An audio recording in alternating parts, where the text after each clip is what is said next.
Hi, everyone. It's Lin Bouthillier from linbouthillier.com. I'm a certified trauma recovery coach. I'd like to welcome you to another episode of my ongoing series entitled Monogamous at 13.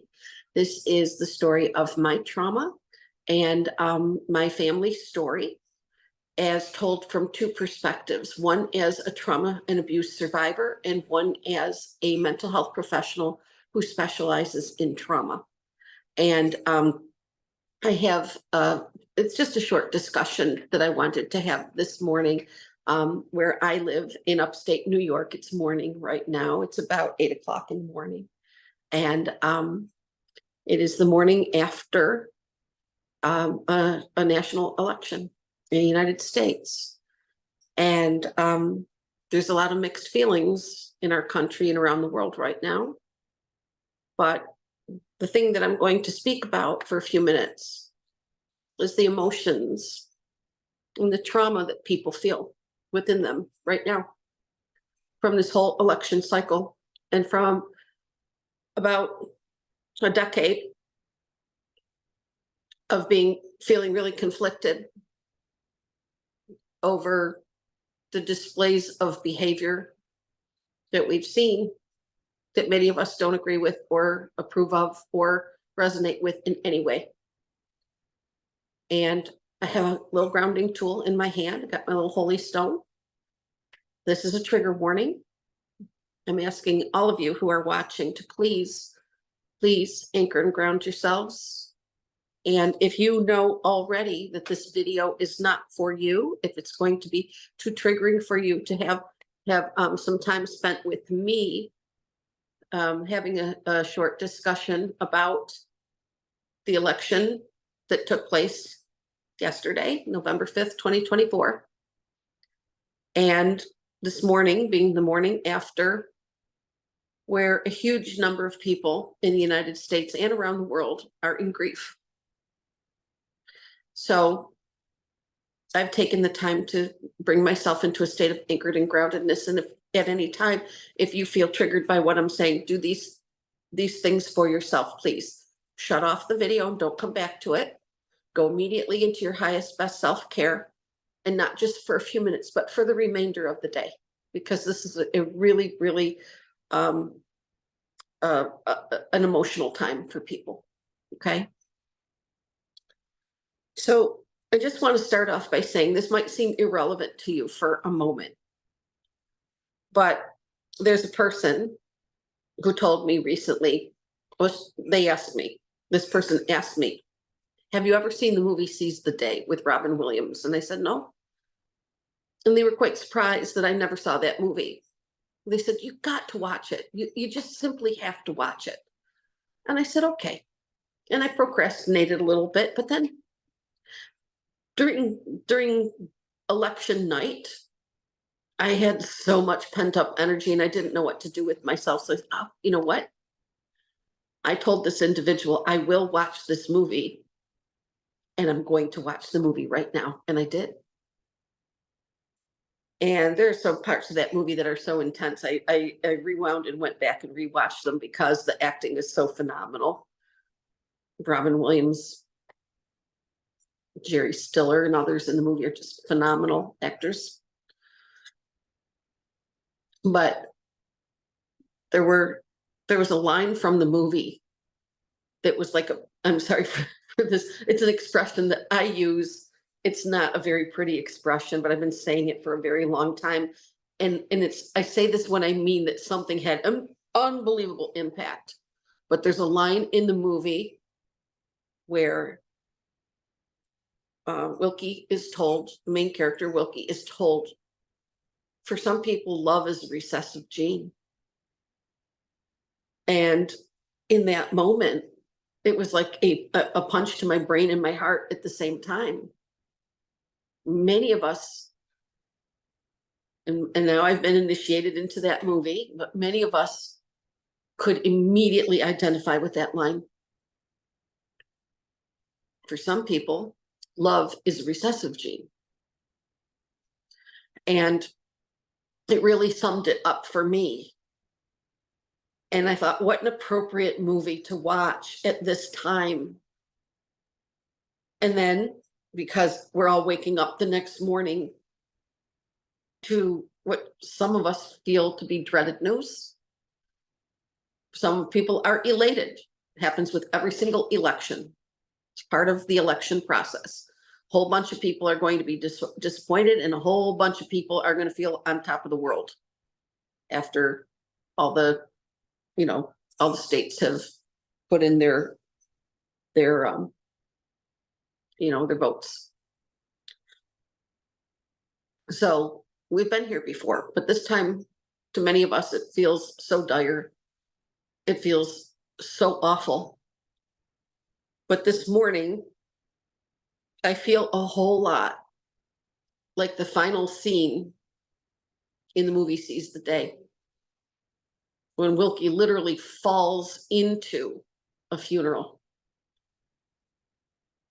and they help him to a seat. And then he just sits down and loses his you-know-what in there. I think many of us are feeling that level of beat up. We've been emotionally beat up. We've been psychologically beat up. We've been gaslit on a level that most of us have not experienced ever before, unless we have been in a severely abusive relationship. And my hand goes up at that moment when I say that. Yes, I've been in a severely abusive relationship, more than one. And this moment, and the moment at the end of the movie Seize the Day, really kind of evoked the same feeling to me. Can't speak for you, can't speak for everyone else. But for many of us, this election cycle has been especially traumatic. The violence references in it don't bother some. And then for other people, there's a lot of people, let me put it this way, there's a lot of people who before this election cycle were not abuse survivors, but they feel like it now. Because for us to have been awake and aware and listening to all of, every news cycle, every single thing that was happening, and it just kept getting worse and getting worse and worse and more vulgar and more violent. And just to watch individuals debase themselves so severely. And then the unthinkable has happened, where we now have to recognize we heard over and over and over and over and over and over again the drum beats of authoritarianism coming. We've heard the drum beats of fascism coming.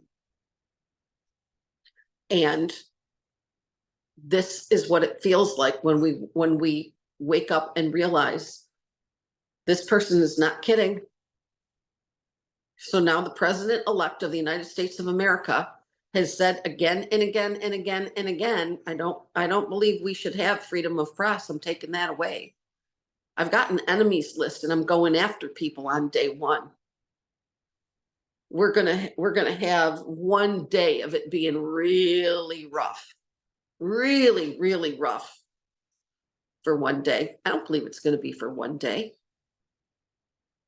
I pay attention to what women in the country are saying, and the families of the women who have passed away from not being able to get the medical care that they need, because the doctors that would be treating them and doing life-saving treatments and surgeries and procedures are so fearful of being thrown in jail or life, being threatened with life imprisonment for performing what people with no medical knowledge whatsoever are referring to as abortions, which simply for some would mean, and I'm so sorry if this is triggering for you, if you've experienced it, my heart is with you.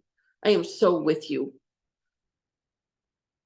If any person is experiencing pregnancy loss or loss of a woman who was pregnant in their family, and it's a dual loss.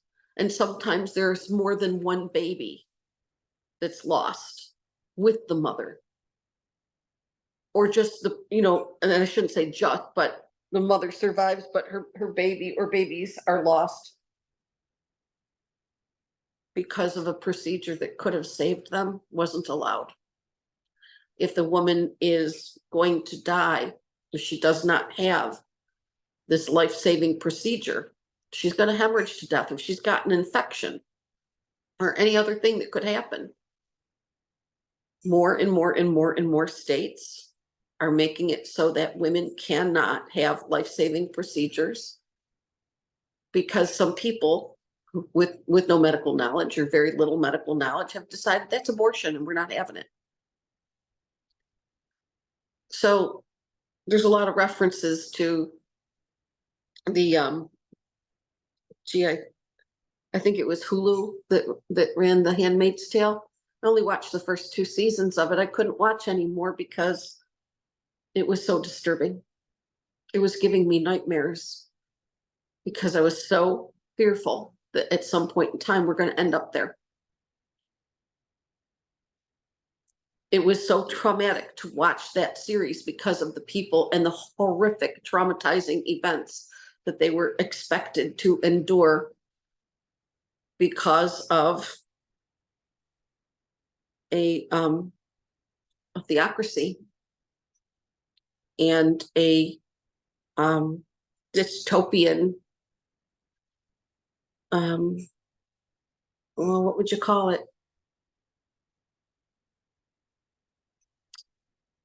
It would be authoritarianism. And some might say that they were under fascism. Do as we say, or we end you. We will drag you right out of the space where you live and we will end you. And this is what, about half the country is terrified of right now, and the other half of the country is cheering for it. But as a certified trauma recovery coach, I'm supposed to remain apolitical.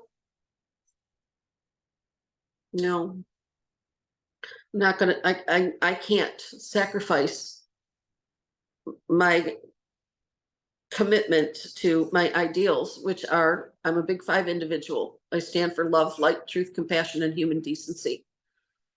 None of that involves lying or gaslighting or threats or violence or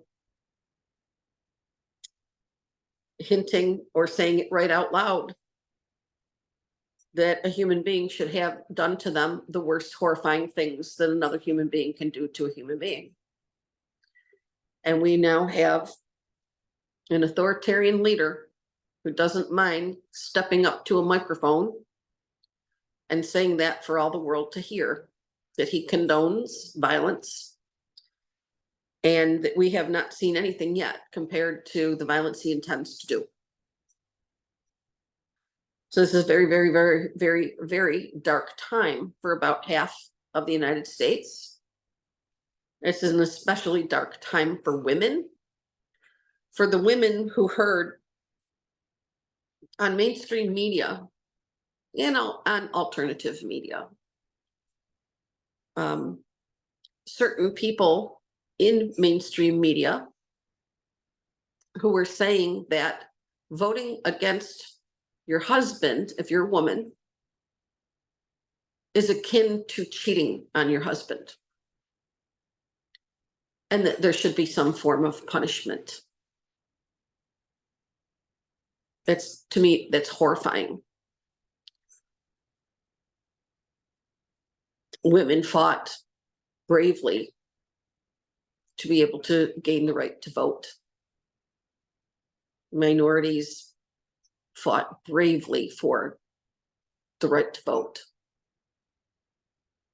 All human beings under the Constitution are to be granted equality. But that just got set back by possibly hundreds of years. And this is the part that we're having that is cognitive dissonance. Cognitive dissonance, many of you already know, means that when we see something and we know that that's what's happening, but someone else is telling us that it's not happening, that we didn't see it, we didn't hear it, we didn't smell it, we didn't taste it, we didn't touch it, and our senses did not recognize that. They tell us in an absolutely false reality, and there it sits side by side right next to what we experience, but somebody else is telling us we did not. And many of us refer to this as gaslighting, somebody being the author of your reality, negotiating reality, and wanting to tell you that what you experienced, you did not experience, or that you did experience something when you did not. What does that do to our brain? It puts us in a state of cognitive dissonance, which means the brain, the central nervous system, is absolutely uncomfortable and goes into a traumatized state. And we can have a fight, flight, freeze, fawn, or even a flop response to severe cognitive dissonance, being gaslighted, which is psychological abuse. I refer to it as verbal, emotional, and psychological abuse because it can be done through language. Oftentimes it is, but it can also be done through the body, which I refer to as somatically. Soma just means the body. So when we have this incident where women's rights are being taken away, the LGBTQ community is going to be having repercussions that we know are coming. The people who are now going to be taking power are coming in with a list of ways that they are going to remove the rights of people. They're going to remove the protections for the environment more than they did in the previous administration, and the current administration has put some things back. I'm not educated on that, but I know that there was a lot that was taken away, and the following subsequent number 46's administration wanted to replace. But certain things, certain protections for human beings and for the environment are going to be gutted again.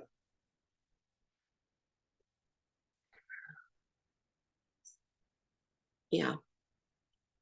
Things like hard-won rights, like overtime pay.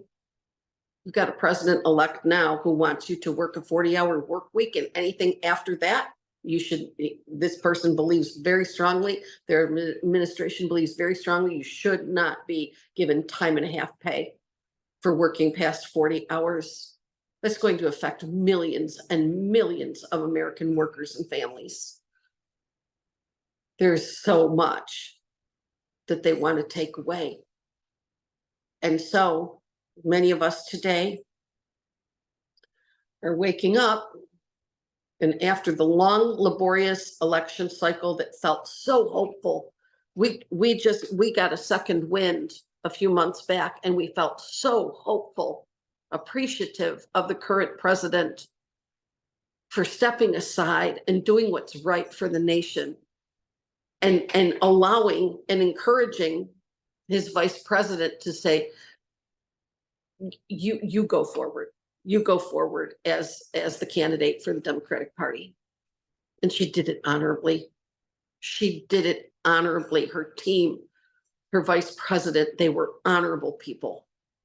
They did not resort to cruelty and name calling, and devastation and threats, violence, just straight up violence. No sexual lewdness on stage. No, just gut-wrenching disparagement of their opponents. But the vulgarity, it hurts my heart to think about how many millions of children were exposed to that level of vulgarity in a presidential campaign. This is nothing new in American politics. We've had children exposed to vulgarity from a presidential leader in the past. I remember the Clinton administration and the parents that were saying at the time, my child was only 2 years old. But when that whole scandal was happening, there were people who were saying, I don't want my child on the school bus talking about what the president was doing with his mistress, because it's all over television and it makes me queasy to think about kids, school-age children, elementary school-age children and middle school-age children speaking about that, asking their parents about that.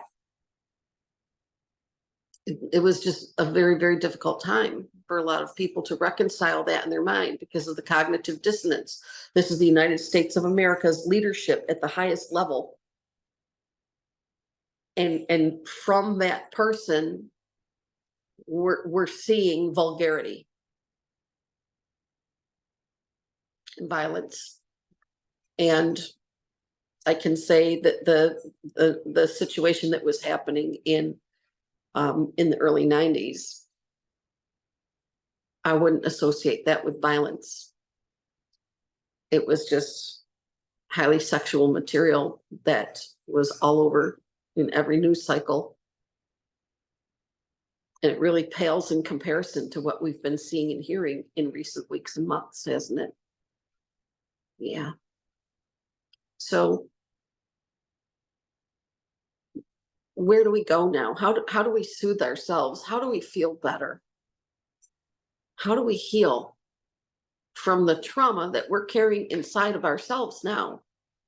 Those of us who were just wanting and wanting and wanting for there to be better days coming, with freedom for women, freedom for minorities, freedom for LGBTQ community, freedom for people to be able to earn a living wage and to be able to support their families, and all those what they call kitchen table issues, all of those things being addressed, for Americans to know that in every community, there's going to be a leader, a representative who is wanting for us to have every single thing that we need for our families at our disposal.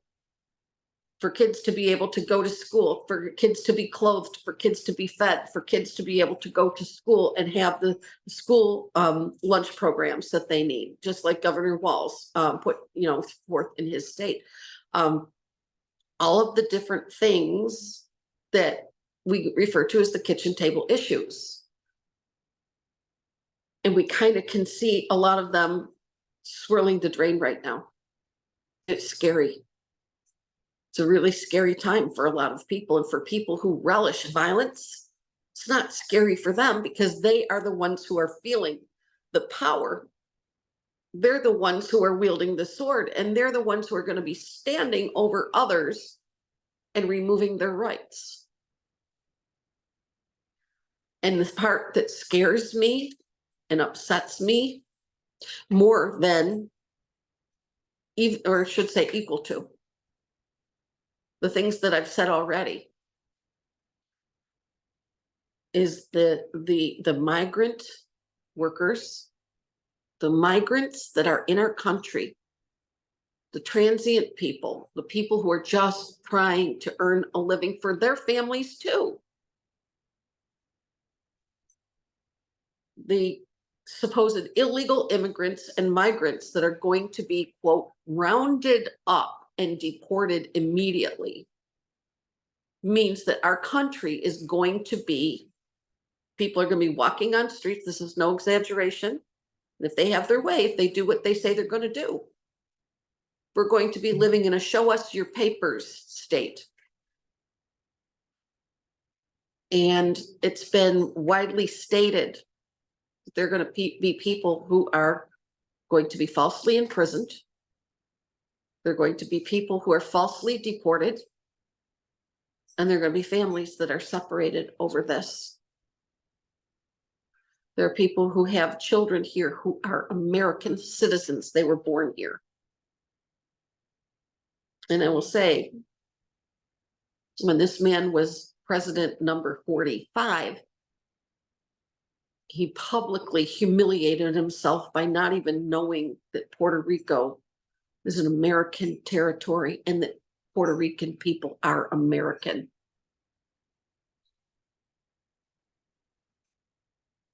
They serve proudly in our military, and we are blessed to have them.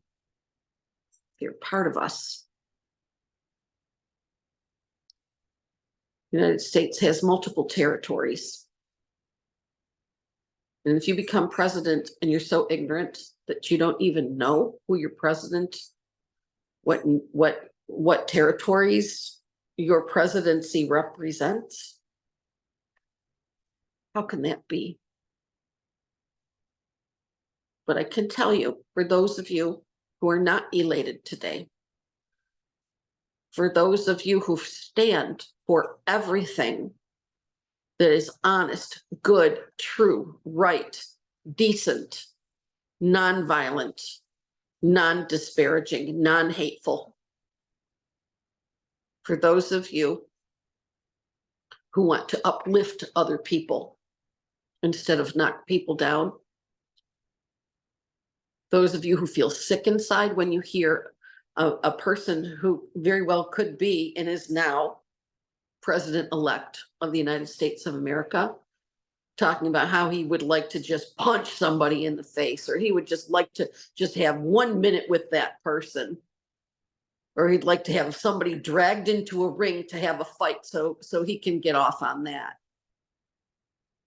I mean, to actually say that he wanted a prize fighter, a boxer, to fight Vice President Harris in a ring. It's mind-boggling. The amount of verbal violence has been absolutely astounding. And that leaves us with another concept, which is a massive number of people in the United States of America are trauma bonded to this abusive man. They got hooked in. They heard a few things that they liked a few years back. The ones now who voted for him were children when he was president the first time. Now they're old enough to vote. And seeing again and again and again and again and again that powerful violence resonating within certain people, that we have, I'm just going to call it what it is, white Christian nationalist people who believe that men hold more value than women, and that minorities are lesser valued human beings. So we've just taken a giant step backward. And I'm having a hard time coming up with things that are encouraging to say that will help people to understand. And if you're not familiar with trauma bonds, I will just say this. The people who became trauma bonded, the people who just slapped that stuff all over their vehicles, and they got flags hanging off their vehicles, and they're just all gung-ho to see all of the violent rhetoric come to life, for it to stop being language and for it to start being action. They want action. They want these things to be done to human beings, violence to be done to human beings. And that means that they are advocating for their abuser.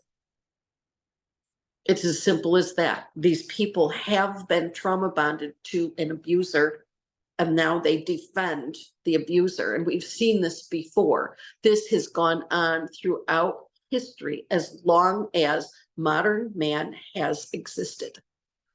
There have been the people who hold power over the other people, and the sycophants that are so afraid of being hurt that they side with the abuser, because that's where they find safety, is in that small herd of people who support and hold up the abusive so-called leader, the person who trauma bonds by traumatizing and terrorizing and abusing and making people so fearful that they find it's safer to just really, really support this horrendously abusive person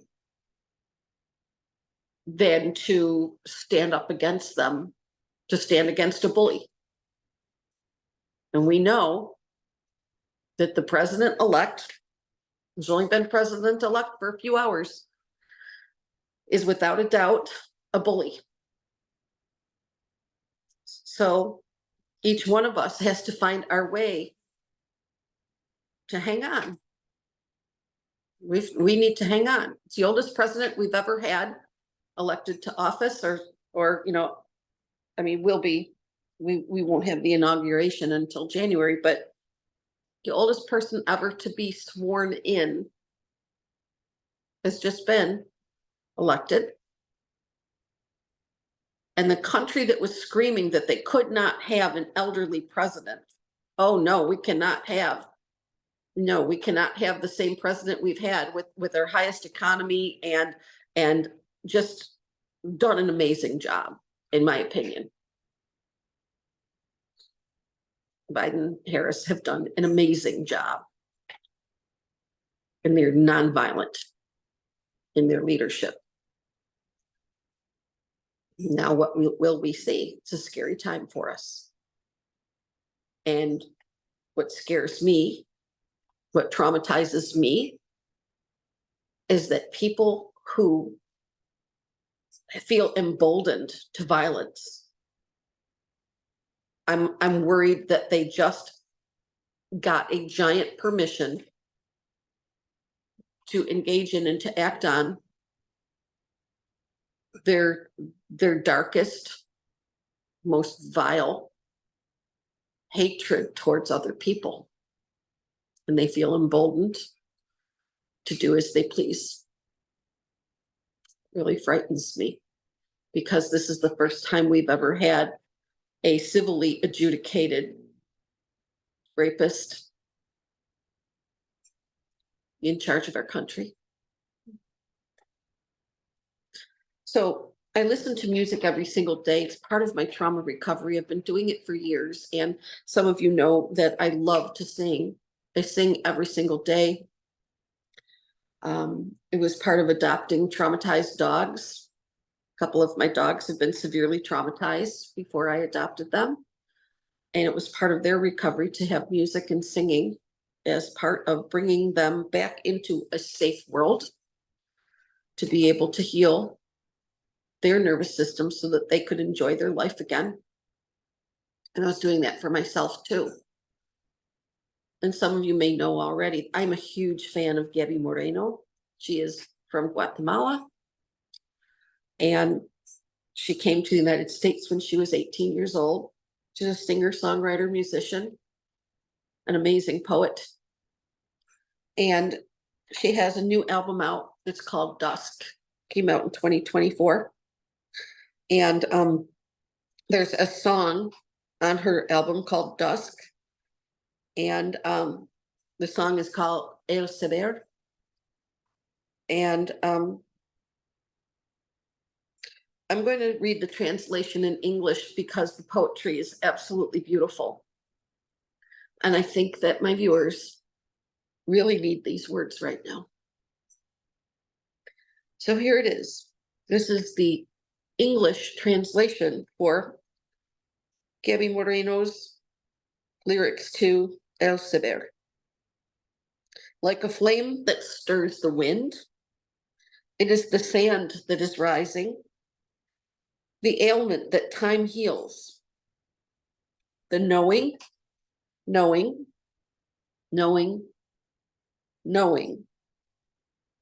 that the sun will rise at dawn. Like the angel of destiny, put stones in the way. It is my voice, my light, my heartbeat, and the know that the sun will rise at dawn. The laughter that sweetens life, the fight that I embrace every new day.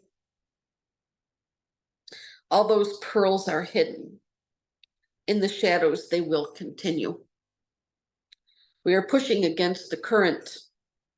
Through seas and rivers, let the waves burst. A strong burst of faith is enough. What direction will it take? What direction will they have? The light looks at us serenely, restless upon waking, a song that lives and resonates. And the no, no, no, no, that the sun will rise at dawn. No, no, no, no, that the sun will rise at dawn. So I have to tell you, I sing that song every day. I was singing that song every single day, preparing myself for this moment, because I knew that if things went this way, I was going to need something that reminds me that we're still here, we're still going forward. And the one thing we can still count on is the sunrise will happen every day. And we'll have a new chance, a new day to make the difference in every way that we personally can. And that we can heal from this. But my friends, there's going to be a lot of new things that we need to heal from that are going to be heaped upon us. And for that, I'm truly, truly, truly sorry. For people like me who work with individuals to help heal their trauma, it is a devastation to know that for some, more trauma is coming.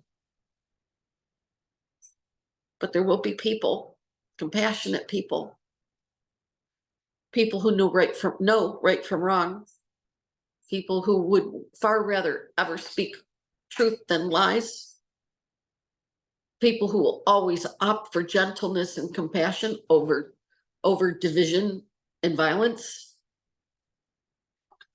Good will always triumph over evil. It just will. And knowing that is a huge part of our trauma recovery, because what is trauma recovery based in? It is based in truth.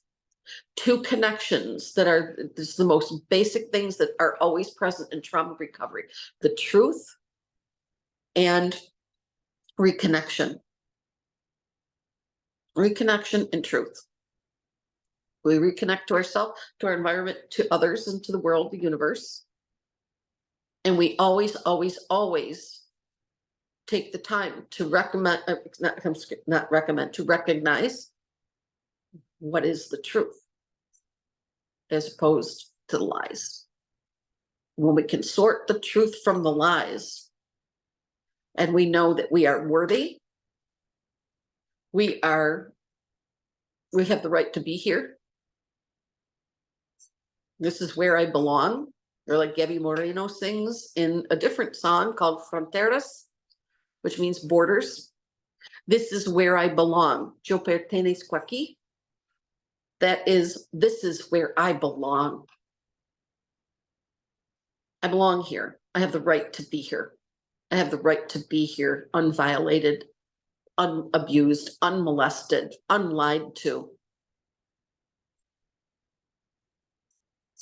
That's what I'm here for. So I'm not giving up. I'll be here to walk through it with whomever needs a partner to get through the times ahead. That's all we can do, right? But I'll always, always, always, always, always, always stand for the truth, no matter what. And I will always take a stand against gaslighting. Because in my opinion, it is the worst harm that a human being can do to another human being, is to do what I call Olympic level gaslighting, which means to completely fuck with their reality. So we just put one foot in front of the other and keep going and listen to Gabby Moreno's album, Dusk, especially the song El Saber. It's beautiful. And I will always, always, always, always turn my face to the sun, no matter what. Thank you for joining me. Like you, I'm going to be shedding a few tears today. But I'll see you in the next one. Take the very best care of yourselves, all of you. If you're looking for a certified trauma recovery coach, you can find me at linbouthillier.com. You can email me, lynn@linbouthillier.com. And you can call me 716-994-3052. And if you would be so kind, please like, subscribe, share, put comments in the comments section, hit the notification bell so you can be notified when I put up new material. I'll see you in the next video. Take very good care of yourselves, everyone. Remember, self-care is never, ever selfish. It is essential to well-being, and that you are infinitely worthy of your own trauma recovery, and you are infinitely worthy to be here and to be who you are and to live your best life without somebody working against you.